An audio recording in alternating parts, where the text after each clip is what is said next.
حضرت سلمان علیہ السلام نے ملکہ بلقیس سے نکاح کرنا چاہا، لیکن ملکہ بلقیس کی والدہ ایک جنی تھی۔ اس ملکہ بلقیس کی پنڈلی گھوڑے جیسی تھی۔ جبکہ ملکہ حضرت سلمان علیہ السلام کی سلطنت میں آئی، حضرت سلمان علیہ السلام نے دیکھنا چاہا کہ ان کی پنڈلی جانور جیسی ہے یا نہیں۔ بسم اللہ الرحمن الرحیم۔ جناب ابن عباس علیہ السلام سے روایت ہے، آپ فرماتے ہیں کہ حضرت سلمان علیہ السلام جب تخت پر بیٹھتے تھے تو آپ علیہ السلام کے پاس کرسیوں پر انسان بیٹھتے اور ان کے پاس والی کرسیوں پر جن بیٹھتے، جن کے بعد شیاطین بیٹھتے اور پھر تخت کو لے کر اڑتے اور تخت ہوا میں معلق ہو جاتا، پھر پرندے آ کر اپنے پروں سے سایہ کر لیتے، پھر آپ ہوا کو حکم دیتے، وہ پرواز کر کے صبح صبح مہینے بھر کے فاصلے پر پہنچا دیتی۔ اسی طرح شام کو مہینے بھر کی دوری طے ہوتی۔ ایک مرتبہ اسی طرح آپ جا رہے تھے، پرندوں کی دیکھ بھال کی، ہدہد کو غائب پایا، بڑے ناراض ہوئے اور فرمایا چند گھنٹے میں مجھے نظر نہیں پڑا، یا سچ میں ہی غیر حاضر ہے؟ اگر واقعی وہ غیر حاضر ہے تو اسے سخت سزا دوں گا، بلکہ ذبح کر دوں گا۔ ہاں، یہ ایک اور بات ہے کہ وہ غیر حاضری کی کوئی معقول وجہ بتا دے۔ ایسے موقع پر پرندوں نے زمین پر ان کو بلایا اور کیڑے مکوڑوں کھاتے اتنے میں اچانک ہدہد آ گیا۔ پرندوں نے کہا آج تیری خیر نہیں، بادشاہ سلامت تیری سزا طے کر چکے ہیں۔ اس نے کہا یہ بتاؤ کہ ان کے الفاظ کیا تھے؟ انہوں نے بیان کیے تو ہدہد خوش ہو کر کہنے لگا پھر میں بچ جاؤں گا۔ چنانچہ ہدہد حضرت سلمان علیہ السلام کے دربار میں پیش ہوا اور کہنے لگا اے نبی اللہ، میں ایک ایسی خبر لایا ہوں جو آپ کے پاس بھی نہیں ہے۔ میں عرب سے آ رہا ہوں اور پختہ یقینی سے خبر لایا ہوں۔ اس کی بادشاہی ایک عورت کو میں نے کرتے ہوئے پایا، اس کے وزیر اور مشیر 300 شخص ہیں اور میں نے ہر ایک شخص کے ماتحت 12,000 کی جمعیت دیکھی۔ اس کی زمین کا نام مادب ہے اور یہ صفا سے 3 میل کے فاصلے پر ہے۔ دنیاوی ہر قسم کی ضرورت اسے مہیا ہے۔ اس کا نہایت شاندار قسم کا تخت ہے جس پر وہ جلوہ افروز ہوتی ہے، سونے سے تن ہوا اور یہ اسی ہاتھ پر اونچا اور چوڑا ہے، اور جو 600 عورتیں ہر وقت اس کی خدمت پر کمر بستہ رہتی ہیں۔ اس کا دیوان خاص جس میں تخت ہے بہت بڑا محل ہے، بلند و بالا اور کشادہ۔ سب لوگ آفتاب پرست ہیں، خدا پرست کوئی نہیں۔ ملکہ کا نام بلقیس بنت شرحمیل ہے۔ اس کا دادا پورے یمن کا بادشاہ تھا، جس کی اولاد میں 40 لڑکے پیدا ہوئے جو سب کے سب بادشاہ تھے۔ اس کے والد نے ایک جنیہ عورت سے نکاح کیا جس کے بدن سے بلقیس پیدا ہوئی۔ جنیہ سے نکاح کی مختلف وجوہات بیان کی گئی ہیں۔ ایک یہ کہ اپنی حکومت اور سلطنت کے غرور والے لوگوں سے کہتا کہ میں تم سے کوئی لائق نہیں، جس کا نتیجہ یہ ہوا کہ لوگوں نے اس کا نکاح ایک جنیہ سے کرایا۔ حضرت سلمان علیہ السلام ہدہد کا ملکہ بلقیس اور اس کی قوم کے متعلق بیان سن کر کہنے لگے کہ مجھے یہ معلوم کرنا ہوگا کہ تو سچ کہہ رہا ہے یا جھوٹ بول رہا ہے۔ میرا خط اس ملکہ کو دے دے اور اس کے پاس سے ہٹ کر دیکھے کہ وہ کیا جواب دیتی ہے۔ ہدہد کو اپنی چونچ میں خط دبا کر ملکہ بلقیس کے پاس جانا تھا۔ اس کے محل پہنچ گیا۔ ملکہ اس وقت خلوت خانہ میں تھی۔ ہدہد نے نہایت خاموشی اور احتیاط کے ساتھ اس کے سامنے اس طرح ڈالا کہ وہ جان نہ پائی کہ ہدہد کہاں سے آیا ہے۔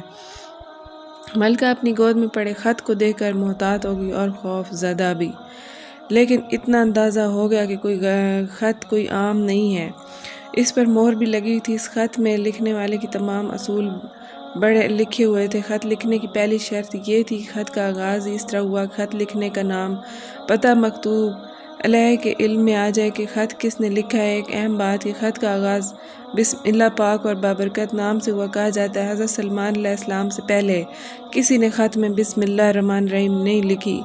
ایک روایت میں آتا ہے کہ حضرت محمد مصطفیٰ صلی اللہ علیہ وآلہ وسلم نے فرمایا ایک ایسی آیت جانتا ہوں جو مجھ سے پہلے سلمان و داؤد علیہ السلام کی بات بنی اور انہوں نے پڑھی اور استفسار کیا وہ کون سی آیت ہے؟ آپ نے فرمایا بسم اللہ الرحمن الرحیم۔ خط مختصر لیکن بلیغ انداز میں تحریر کیا گیا تھا۔ خط سے شاہانہ انداز ہی نہیں پیغمبرانہ شان بھی ظاہر ہوتی تھی۔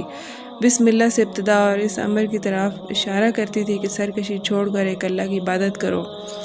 یہ کیسی بادشاہی نہیں جو پیغمبرانہ دعویٰ ہے، ایک اللہ کی عبادت کرو۔ ملکہ عقل مند تھی، معاملات کو طے کرنا اس کے لیے بخوبی جانتی تھی، وہ بااختیار بھی تھی۔ اس کا فیصلہ اس کے دربار کے لیے رد کرنا بھی ممکن نہ تھا، پھر بھی اس نے مصلحتاً اپنا فیصلہ سنانے کی بجائے اہل دربار سے مشورہ کرنا ضروری سمجھا۔ چنانچہ اپنے تمام سرداروں کو دربار میں حاضر ہونے کا حکم دیا اور کہا کہ سرداری میں میری طرف ایک بہت ہی اہم وقت خط ڈالا گیا جس میں مسلمان ہونے اور تابع فرمان بننے کی دعوت دی گئی ہے۔ تو سب جانتے ہو کہ میں کوئی فیصلہ تمہارے بغیر نہیں کرتی، رائے دو کہ ہمیں کیا کرنا چاہیے۔ تمام اہل دربار نے جواب دیا، ہمارے پاس طاقت قوت کی کمی نہیں، اسلحہ اور سامان وافر مقدار میں موجود ہے، ہم بہادر شجاع ہیں، میدان جنگ میں جرأت اور جوان مردی دکھائیں گے، اس لیے ہمیں خوف زدہ ہونے اور جھکنے کی ضرورت نہیں، ہماری طاقت مسلم ہے، ہم ہر قسم کے مقابلے کے لیے تیار ہیں، اب آپ کا حکم ہو، ہم آپ کے فرما بردار ہیں۔ ملکہ بلقیس خود سے اندازہ کر چکی تھی کہ حضرت سلمان علیہ السلام کے سامنے اس کے لشکر کی کوئی حیثیت نہیں، اگر جنگ کی نوبت آئی تباہی بربادی کے سوا کچھ نہ ہوگا۔ اس نے اپنے سرداروں سے کہا، جب بیرونی حملہ آور کشتی کسی بستی پر حملہ آور ہوتے ہیں تو اجاڑ کر رکھ دیتے ہیں، وہاں کے باعزت لوگوں کو ذلیل کرتے ہیں، اپنا رعب دبدبہ اور شان و شوکت قائم کرنے کی ہر تدبیر کی جاتی ہے، قتل و غارت کرتے ہیں تو رعایا کو مفلوج کر دیا جاتا ہے، سپاہیوں کو قیدی بنا لیا جاتا ہے۔ اس کا طریقہ یوں نکالا کہ فیصلہ کیا کہ حضرت سلمان علیہ السلام کی خدمت میں کچھ تحفے بھیجے، اور ملکہ کا مقصود یہ تھا کہ حضرت سلمان کی آزمائش بھی ہو جائے کہ اگر وہ تحفے رکھ لیں گے تو اس امر کی علامت ہوگی کہ وہ ایک بادشاہ ہے اور ان سے مقابلہ کرنے کے لیے دنیاوی طاقت اور وسائل کی ضرورت ہوگی، اور اگر وہ واقعی نبی ہیں تو ان کے تحائف ان کے نزدیک کوئی اہمیت نہ ہوگی، ان کا ہدیہ قبول نہ کرنا اس امر کی طرف اشارہ ہوگا کہ ہمیں بھی اطاعت کیے بغیر چارہ نہیں۔ ملکہ تحائف تیار کروائے، ان تحائف کی تفصیل مختلف مقامات پر مختلف درج ہے۔ اسرائیلی روایات کے مطابق سونے کی اینٹیں، جواہرات، قیمتی برتن تھے، لیکن روایات میں ہے کہ 100 غلام اور 100 کنیزیں بھی تھیں۔ کنیزیں مردانہ اور غلام زنانہ لباس میں ملبوس تھے۔ مطلوب ایسے تھا کہ حضرت سلمان علیہ السلام کی آزمائش کی جائے، اگر وہ پہچان لیتے ہیں تو نبی ہیں، ورنہ محض ایک بادشاہ۔ جب یہ تحائف ملکہ بلقیس کی قاصد لے کر آپ علیہ السلام کی خدمت میں پہنچے تو آپ نے ان تمام مہمانوں کو وضو کر کے تازہ دم ہونے کے لیے کہا۔ لڑکیوں نے برتن سے پانی بہا کر ہاتھ دھوئے، جبکہ لڑکوں نے برتن میں ہاتھ ڈال کر پانی لیا۔ یوں آپ پہچان گئے کہ اول ذکر لڑکیوں اور ثانی ذکر لڑکے ہیں۔ ایک روایت بھی ہے کہ گروہ نے کونیوں سے ہاتھ دھونا شروع کیا اور انگلیوں تک آیا، جبکہ دوسرے گروہ نے انگلیوں سے شروع ہو کر کونیوں تک ہاتھ دھوئے۔ بہرحال حضرت سلمان علیہ السلام نے دونوں کو الگ الگ پہچان لیا۔ اسرائیلی روایت کے مطابق ملکہ بلقیس نے حتمی چند آزمائش سوالات بھی کیے، جن میں ایک یہ بھی تھی کہ ملکہ نے ایک برتن بھی بھیجا جس کے لیے فرمائش کی تھی کہ اسے ایسے پانی سے بھرا جائے جو زمین کا ہو نہ آسمان کا۔ حضرت سلمان علیہ السلام نے اس کی فرمائش یوں پوری کی کہ ان کے پسینے کے قطرے اس برتن میں جمع کروائے۔ ملکہ بلقیس نے حضرت سلمان علیہ السلام کے لیے کچھ اور بھی آزمائش تیار کی۔ اپنے غلاموں سے کہا کہ ایک موتی جس میں سوراخ نہیں ہے ان کی خدمت میں پیش کرنا، اس میں جن اور انسانوں کی مدد کیے بغیر دھاگا ڈال دے۔ دوسرے موتی میں سوراخ ٹیڑھا ہے، اس میں بھی دھاگا ڈالنا ممکن ہے، انہیں کہنا اس میں بھی دھاگا ڈال دیں۔ اگر وہ انسان سوالوں کو احمقانہ یا ناممکن سمجھ کر غصے میں آ گئے تو وہ ایک بادشاہ عام ہے، اگر اس کا رویہ متحمل خوشگوار رہا جان لینا وہ معمولی بادشاہ نہیں بلکہ ایک نبی ہے۔ پھر اس کی بات توجہ سے سننا۔ قاصد حاضر ہوا، آپ نے ان کو طلب کر کے کہا کہ بتائیے۔ حضرت جبرائیل علیہ السلام نے مدد کی۔ آپ علیہ السلام نے فرمایا، ایک موتی بغیر سوراخ کے اور ایک موتی ٹیڑھے سوراخ والا، ان دونوں میں دھاگا ڈال دو۔ آپ نے اپنے درباریوں سے فرمایا، موتی میں سوراخ کون کرے گا؟ دیمک نے کہا، یہ کام میرے ذمہ لگا لیجئے۔ اپنے منہ میں ایک بال لیا اور موتی میں ایک سرے سے دوسرے سرے سے نکل گیا۔ آپ علیہ السلام نے دیمک سے خوش ہو کر فرمایا، تمہیں کوئی حاجت ہو تو بیان کرو۔ اس نے کہا، اے نبی اللہ، میرا رزق درختوں میں رکھ دیں۔ آپ علیہ السلام نے اس کی فرمائش پوری کی۔ پھر آپ نے ٹیڑھے سوراخ والے موتی کو سامنے رکھا اور کہا، اس میں دھاگا کون ڈالے گا؟ سفید کیڑے نے بڑھ کر کہا، میں اس کام کو انجام دوں گا۔ اس نے دھاگا اپنے منہ میں لیا، ایک سوراخ سے دوسری طرف نکل آیا۔ آپ علیہ السلام نے اس کیڑے سے ان کی حاجت پوچھی، اے اللہ کے نبی، میرا رزق پھلوں میں لکھ دو۔ اس کی فرمائش بھی پوری ہو گئی۔ قاصد کو پہلے ہی مرغوب ہو چکے تھے۔ جب حضرت سلمان علیہ السلام نے قاصدوں کے استقبال کے لیے دربار سے 30 میل کی مسافت پر سونے چاندی کی اینٹوں کی فرش بنوانے کا حکم دیا۔ راستے میں دونوں طرف عجیب الخلقت جانوروں کو کھڑا کر دیا۔ دربار کو بھی از سر نو ترتیب دیا۔ اپنے تخت کے دائیں بائیں 4000 سونے کی کرسیاں، ایک طرف علماء اور دانشوروں کے لیے، دوسری جانب وزراء کے لیے، اور بہت ہی شاہانہ انداز اپنایا۔ اور پھر جانوروں کو کھڑا دیکھا، آگے قطاروں میں قطار جنات کی صفیں تھیں اور رستے میں حیرت زدہ ہو گئے تھے۔ دربار پہنچے تو وہاں کی شان و شوکت دیکھ کر دنگ رہ گئے۔ حضرت سلمان علیہ السلام سے ملاقات ہوئی تو شاہانہ انداز دیکھنے کے باوجود خندہ پیشانی سے پیش آنے والے کو قاصدوں نے بیش قیمت تحائف نظر کیے۔ آپ علیہ السلام نے فرمایا، تم نہیں دیکھ رہے کہ اللہ نے مجھے ہر چیز سے نوازا ہے؟ یہ مال و دولت میرے لیے بے معنی ہے، تو مجھے یہ بے وقت اور معمولی تحائف دے رہے ہو، جبکہ اللہ نے مجھے نبوت سے سرفرازہ ہے۔ پھر جنوں، پرندوں، ہواؤں کو میرے لیے مسخر کیا۔ میری بادشاہت کی شان و شوکت تم دیکھ رہے ہو۔ اس دنیاوی ساز و سامان کی میرے نزدیک کیا حیثیت؟ تم اپنے تحائف لے جاؤ اور ایک خطرناک انجام کا انتظار کرو۔ میں انسانوں کی نہیں بلکہ جنوں اور درختوں کی فوج لے کر حملہ آور ہوں گا، جن کا مقابلہ تم نہ کر پاؤ گے۔ تم اپنے ہدیے پر فخر نہ کرو اور اپنے ہمراہ لے کر لوٹ جاؤ۔ قاصد حیران و پریشان واپس آئے۔ حضرت سلمان علیہ السلام کے دربار کے احوال بیان کیے۔ اعلان جنگ بھی ملکہ نے سنا تو وہ جان گئی کہ بادشاہ کے علاوہ یہ نبی بھی ہیں۔ اللہ کے رسول سے لڑنا گویا اللہ سے مقابلہ کرنا ہے، جو ہمارے بس کی بات نہیں۔ حضرت سلمان کے دربار میں حاضری دینے کا فیصلہ کیا۔ اس نے 12,000 سردار منتخب کیے، جن کے تحت 1 لاکھ سپاہی تھا۔ حضرت سلمان علیہ السلام نے دور سے کوئی باہر اٹھتا ہوا ایک دھواں دیکھا۔ ملکہ بلقیس اپنے سپاہیوں کے ساتھ آ رہی تھی اور مطیع ہو کر آ رہے تھے۔ اس وقت وہ محل سے 3 میل کے فاصلے پر تھی۔ حضرت سلمان نے سوچا کہ وہ میرے دربار کی شان و شوکت کے ساتھ ساتھ پیغمبرانہ معجزے بھی دیکھ لیں۔ اس لیے آپ نے اپنی مجلس میں کہا، جہاں آپ صبح سے دوپہر تک مقدمات کا فیصلہ کیا کرتے تھے اور جہاں جنوں ان سب کی شریک ہوا کرتے تھے، فرمایا، کیا ملکہ بلقیس کا تخت، جس کی بیش قیمت اور نادر ہونے کی بہت شہرت ہے، ملکہ میرے دربار میں پہنچنے سے پہلے کوئی یہاں لا سکتا ہے؟ کیوں؟ جب وہ یہاں آ جائے گی تو ایمان لے آئے گی، پھر اس کا مال ہم پر حرام ہو جائے گا۔ بہرحال ایک طاقتور اور سرکش جن، جو ایک بڑے پہاڑ جیسا تھا، بولا کہ اگر آپ اجازت دیں تو میں دربار برخاست ہونے سے پہلے تخت لا سکتا ہوں۔ پھر آپ جانتے ہیں میں بہت ہی امانت دار ہوں، ذخیرہ ہیرا جواہرات سے مزین تخت سے کوئی چیز نہیں چراؤں گا۔ ظاہر ہے جن انسانوں کے مقابلے میں غیر معمولی قوتیں رکھتے ہیں۔ کسی انسان کے لیے ممکن نہیں کہ وہ بیت المقدس سے مغربی یمن جائے اور 1500 میل کا فاصلہ 2-4 گھنٹوں میں طے کر کے تخت یہاں پہنچائے، اور تخت بھی کوئی معمولی نہیں، تخت بلقیس، اور پھر تخت بھی وہ جو کہ ملکہ سب سے زیادہ حفاظت کے ساتھ شاہی محلات کے وسط میں محفوظ محل میں مکفل کر کے رکھا کرتی تھی، جہاں خود اس کے لوگوں کی رسائی بھی ممکن نہ تھی۔ مجلس شورا میں موجود ایک شخص بولا، یہ وہ شخص تھا جسے کتاب کا علم عطا کیا گیا۔ آپ کی پلک جھپکنے سے پہلے میں لا سکتا ہوں، آپ کی خدمت میں حاضر ہو سکتا ہوں۔ یہاں چند سوالات ذہن میں آتے ہیں، یہ کون تھا؟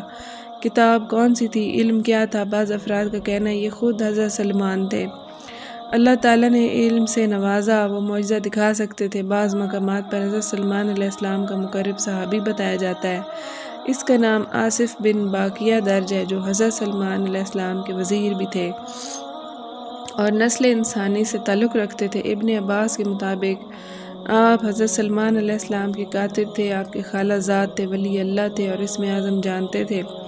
کتاب کے علم سے مراد غالباً اسم اعظم کا علم ہے، یعنی تورات، اور بعض کے نزدیک اس علم سے مراد صرف کاروباری درباری مراد ہے، یعنی آصف برقیہ کو ہدایت کے دفتر کی امین ہونے کی وجہ سے یہ علم تھا کہ وہ تخت محل کے کس حصے میں محفوظ ہے۔ یہ بات البتہ ہو سکتی ہے کہ اللہ نے انہیں کرامت بخشی تھی، جس کے سبب انہوں نے مختصر مہلت کو بھی طویل جانا اور پلک جھپکنے سے پہلے تخت لے آئے۔ چنانچہ لمحہ بھر بعد حضرت سلمان نے تخت اپنے سامنے موجود پایا، تمام دربار حیرت میں ڈوب گیا۔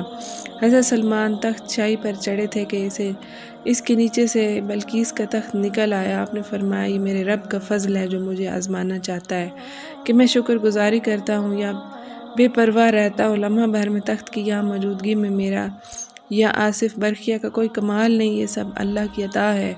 بہرحال تخت پہنچ گیا۔ آپ علیہ السلام نے حکم دیا اس تخت کی حالت تھوڑی بہتر کر دو، تاکہ جب وہ یہاں پہنچے اپنے تخت کو پہچانتی ہے یا نہیں، اس بات سے آگاہ ہوتی ہے کہ نہیں، اور راہ ہدایت پاتی ہے کہ نہیں۔ ملکہ بلقیس دربار سلیمان علیہ السلام میں حاضر ہوئی۔ وہ اپنی طرف سے بڑی شان و شوکت اور فخر و ناز کے ساتھ اونٹوں کے قافلوں کے ساتھ، جس پر عہد و عنبر اور خوشبو لدی ہوئی تھی، بہت سونا ہیرے جواہرات لے کر یروشلم آئی تھی۔ جب وہ وہاں پہنچی تو یقیناً یمن اس کے لیے حیران کن تھا۔ اس کے سامنے موجود تھوڑی بہت تبدیلیوں کے ساتھ اپنا تخت تھا۔ یہاں کیسے پہنچا؟ کہاں یروشلم، کہاں صبا کا علاقہ، اس کا محل، اس کے محافظ، کہاں کھڑے پہرے دار کا تخت کیسے ممکن ہے؟ شدید پہرے کے باوجود تخت یہاں کیسے پہنچا؟ اسے یہاں کون لا سکتا ہے؟ حضرت سلیمان علیہ السلام نے سوال کیا۔ تیرا تخت بھی ایسا ہی ہے؟ ملکہ بلقیس نے واضح جواب دینے کی قدرت نہ رکھی، مبہم انداز میں بولی، گویا یہ وہی داؤد تھے، یعنی انکار کیا، نہ اقرار، محتاط جواب دے دیا، اور یوں گویا ہوئی کہ ہم تو اس کرامت سے پہلے ہی آپ کی نبوت کے قائل ہو چکے تھے، اور وہ جو مشکل سوالات کے جواب حصول کرنے کے لیے آئی تھی وہ بات اسے عطا ہو گئی تھی۔ آپ سجدے میں گر پڑے۔ یہ ایسا سوال تھا کہ آپ سجدے میں گر پڑے، اللہ تعالیٰ سے فریاد کی، اے رب العزت، اس کا جواب دریافت کرنے کی جرأت میں نہیں پاتا۔ اللہ تعالیٰ نے فرمایا، بے فکر ہو جاؤ، تمہارا مسئلہ حل ہو چکا ہے۔ آپ علیہ السلام سجدے سے اٹھے تو آپ نے سوال کا جواب پوچھا کہ تم کیا سوال کرنا چاہتی ہو؟ سبھی سوال فراموش ہو چکے تھے۔ اب حضرت سلیمان علیہ السلام نے سوچا کہ نبوت کے معجزے تو وہ دیکھ چکی ہے، اب اسے ظاہری سلطنت جاہ و جلال بھی دکھایا جائے۔ ملکہ بلقیس صبا کی آمد کی خبر سن کر آپ جنوں کو ایک ایسے محل کی تعمیر کا حکم دے چکے تھے جو صرف کانچ کا ہو اور اس کے نیچے پانی لبالب حوض ہوں، شیشے بہت ہی صاف شفاف ہوں۔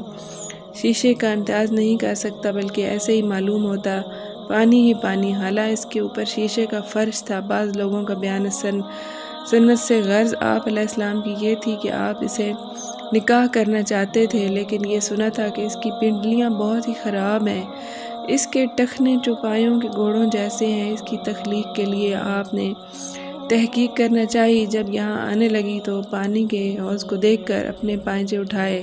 آپ علیہ السلام نے دیکھ لیا، جو بات مجھے پہنچائی گئی تھی وہ غلط ہے، اس کی پنڈلیاں بالکل صاف ہیں، البتہ ان پر تھوڑے بہت بال ہیں جو استرے سے منڈوائے جا سکتے ہیں۔ آپ نے جنوں سے کہا کہ کوئی اور چیز بناؤ جس سے بال جاتے رہیں۔ جنہوں نے ہڑتال پیش کی۔ یہ دوا سب سے پہلے حضرت سلیمان علیہ السلام کے حکم سے ہی تلاش کی گئی تھی۔ ملکہ نے اس کے حکم سے اس دسترخوان کی نعمتوں کو، ان کی ملازموں کو اور جنوں اس کی اطاعت و فرما برداری کو، آپ علیہ السلام کی خدمت اور نبوت کے کرشموں کو دیکھا۔ اس کے ہوش جاتے رہے۔ اس نے حضرت سلیمان علیہ السلام کی شان و شوکت دیکھی تو اپنا محل، اپنی سلطنت بہت ہیچ نظر آنے لگی۔ اسے اپنا وہ محل جو نہایت ہی وسیع و عریض تھا، فن تعمیر کا نادر نمونہ تھا، بہت معمولی نظر آنے لگا۔ ہر روز ایک طاق سے سورج نکلتا اور دوسرے مغرب میں غروب ہوتا، اور پھر دوسرے طاق سے نکلتا اور دوسرے دروازے کے مغرب میں غروب ہوتا، اور ڈوبنے کی پرستش ان کا مذہب تھا۔ اپنے محل کو دنیا کے عجائبات میں شمار کرتی، لیکن یہاں جو کچھ اس نے دیکھا وہ کہنے پر مجبور ہو گئی کہ وہ سچی خبر تھی جو میں نے تیرے کاموں اور تیری حکمت کے بارے میں اپنے ملک میں سنی تھی۔ میں نے ان پر بھی یقین نہ کیا تھا جب تک کہ میں یہاں پر خود نہ آ گئی۔ مجھے تو آدھا بھی نہیں بتایا گیا۔ تمہاری شان و شوکت تو کئی زیادہ ہے۔ ملکہ بلقیس بہت ذہین تھی، وہ جان چکی تھی ان شان و شوکت کا اظہار اپنے لیے نہیں، ان کی اطاعت کے لیے کر رہی تھی، بلکہ اس معجزانہ قدرت کا اظہار اس امر کی جانب اشارہ ہے، اس ہستی کی طرف بلاوا ہے جو ہر چیز پر قادر مطلق ہے۔ اور وہ اپنے شرمناک مذہب پر نادم ہوئی اور اقرار کیا کہ میں اپنے آپ سے میں نے ظلم کیا۔ حضرت سلیمان علیہ السلام آپ کے رب کی فرما برداری امتی ہوتی ہوں۔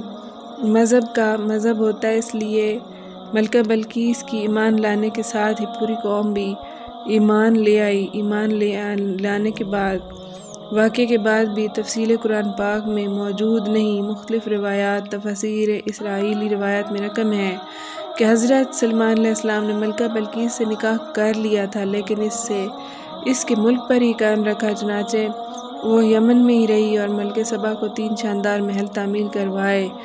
آپ علیہ السلام ہر ماہ 3 روز وہاں قیام فرماتے، اہل حبشہ، ملکہ سبا اور حضرت سلمان علیہ السلام کی اولاد ہونے کا دعویٰ کرتے ہیں۔